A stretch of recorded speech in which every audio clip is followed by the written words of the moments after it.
Hello বন্ধুরা, কেমন আছো সবাই? আশা করি তোমরা সবাই খুব ভালো আছো, আমিও ভালো আছি। তো দেখো বন্ধুরা, আমাদের এই জমিতে, আমাদের বাড়ির পাশে এই ছোট ছোট দুটো গর্ত ছিল, পুকুরও বলা যায় না, খুবই ছোট। তো বর্ষায় জল জমে যাওয়ার ফলে দেখো কত মাছ হয়েছে এর ভিতরে। সে মাছ ধরা হচ্ছে, আগেও দুদিন ধরেছি।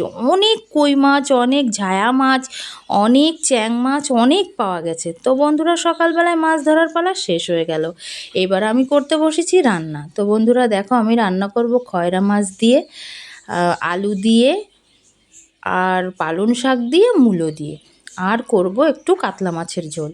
তো বন্ধুরা দেখো, আমি খয়রা মাছগুলো ভেজে নিলাম। আগের দিনের কাতলা মাছ ফ্রিজে রাখা ছিল, তো সেগুলোও আমি ভেজে নেব।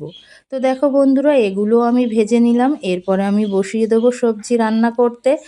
তো বন্ধুরা, তোমরা কি ভালোবাসো পালং শাক মূলোর তরকারি? আমি তো ভালোবাসি। তো সমস্ত মাছটা দেখো পুরোপুরি ভাজা হয়ে গেছে। আমি শাক রান্নাও শুরু করে দিয়েছি। হ্যাঁ, অনেকেই মূলো পালং নিরামিষ খায়, আমিও খাই, কিন্তু একটু খয়রা মাছ দিয়ে রান্না করলেও শুকনো শুকনো করে বেশ ভালোই লাগে। আমার তো ভালো লাগে। আচ্ছা, যে সমস্ত জিনিস ভালো খায় সেই সমস্ত জিনিসগুলোই বেশি রান্না করা হয়, তাই না বন্ধুরা? তোমাদেরও কি তাই হয়?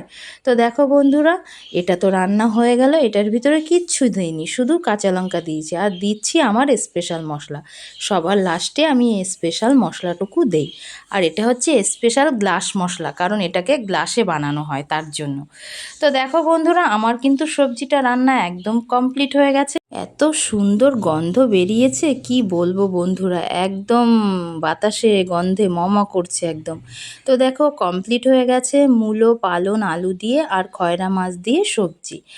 এরপরে বন্ধুরা, কিছুটা খয়রা মাছ আর কয়েক পিস কাতলা মাছ ছিল, সেগুলো আমি মশলা দিয়ে রান্না করে ফেলবো।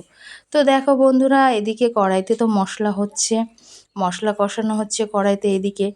আচ্ছা বন্ধুরা, তোমরা বলো তো, খয়রা ইলিশ মাছ তোমরা ভালো খাও? আমি মোটামুটি ভালো খাই। এটার ঝাল আর এটা পেঁয়াজ দিয়ে ভাজা আমি খেতে খুব ভালোবাসি। তো আমার মশলাটা তো কমপ্লিট হয়ে গেল বন্ধুরা। এবার দেখো, এতে আমি দিয়ে দিলাম জল। তো কিছুক্ষণ এই ঝোলটাকে আমি ভালোভাবে ফুটিয়ে নেব, তারপরে আমি এর ভিতরে মাছগুলো ছেড়ে দেব। তো দেখো বন্ধুরা, ঝোলটা ফুটে গেছে এবং আমি এই মাছগুলো এর ভিতরে দিয়ে দিচ্ছি। আচ্ছা বন্ধুরা, তোমরা বলতে পারো কি, কাতলা মাছ কী দিয়ে বেশি ভালো লাগে? মশলা দিয়ে ঝাল করলে বেশি ভালো লাগে, নাকি অন্য কোনো সবজি দিয়ে ভালো লাগে? আমি বেশিরভাগটা কিন্তু মশলা দিয়েই করি।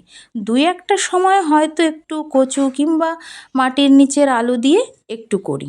আচ্ছা বন্ধুরা, তোমরা বলতে পারো যে কে কে এই সবজিগুলো খেতে ভালোবাসো? যে ভালোবাসো তোমরা একটু কমেন্ট করে অবশ্যই বলে যাবো। তো দেখো বন্ধুরা, আমার মাছের ঝোলটাও কমপ্লিট। আজকের মতো আসি, টাটা।